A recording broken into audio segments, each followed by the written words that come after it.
Rodinní príslušníci po obetiach najväčšej banskej tragédie na Slovensku dostanú odškodné. Každému z nich pomôže štát sumou 33 000 eur. Rozhodla dnes o tom vláda na mimoriadnom zasadnutí.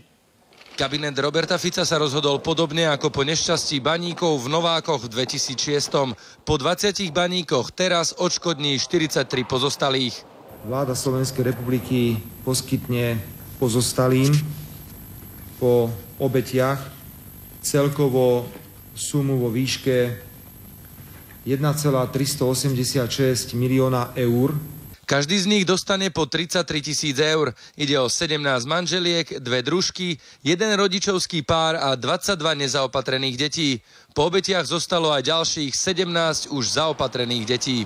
Táto suma je už v čistom vyjadrení a ten, kto ju obdrží, bude nútený z nej robiť žiadne zrážky, nejaké dane alebo čokoľvek iné. Peniaze by malo mať na svojom účte ministerstvo hospodárstva v pondelok.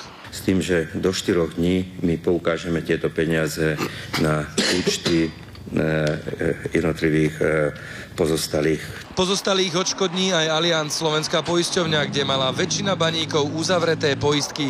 Verejná rozlúčka s obeťami tragédie bude vo štvrtok v Handlovej. Ľuboš Schwarzbacher, televízia Markíza.